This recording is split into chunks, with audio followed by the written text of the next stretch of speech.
চেষ্টা করবেন আপনার কান পর্যন্ত যেন ওই কথাগুলো কখনোই না পৌঁছায়, যে কথাগুলো আপনার সামনে রসগোল্লা সাজা মানুষগুলো বলে থাকে।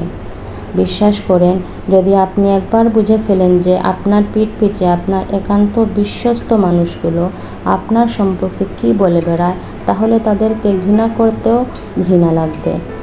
যদি আপনি বুঝে ফেলেন আপনার কান পর্যন্ত কোনো কায়দায় যদি ওই কথাগুলো চলেও আসে, তখন আপনি এমনিতেই নিঃশব্দে মেনে নিতে বাধ্য হবেন যে আপনার আশেপাশে আসলে আপনার বিশ্বাসযোগ্য কেউ নেই।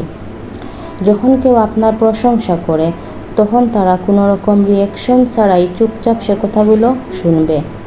অথচ কেউ যখন আপনার সম্পর্কে খারাপ কিছু বলবে, সেটা দেখবেন যত দ্রুত সম্ভব এরাই মানুষের মধ্যে ছড়িয়ে দেবে। আপনি যতই ভালো হন, যতই তাদের হেল্প করেন, যতই তাদের সাথে ভালো মনে মিশতে চেষ্টা করেন, কোনো লাভ নেই। কারণ এরা আপনাকে হিংসা করতেই বেশি পছন্দ করে। আপনার সামনে দেখাবে যে আপনাকে ভালোবাসে, অথচ আপনার পিঠ পিছে আপনাকে প্রচণ্ড লেভেলের হিংসা করে। দীর্ঘদিন ধরে সব কিছু জেনেও চুপচাপ সহ্য করতে করতে যখন আপনার ও তাদের মধ্যে অমিল হয়, তখন সামান্য দু একটা কথা বলে বসবেন তখন আপনি তাদের আসল রূপ দেখতে পারবেন।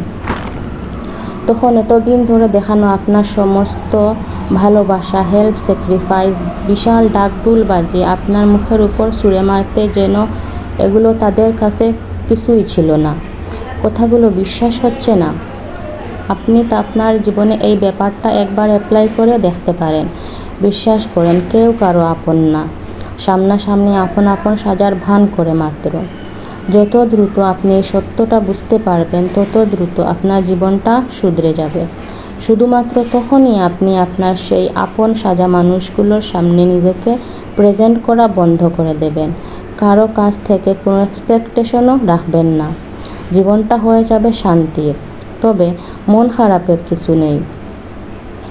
এদের জন্য সৃষ্টিকর্তা বড় কিছু আয়োজন করে রেখেছেন। কারণ আল্লাহ ছাড় দেন, ছেড়ে দেন না।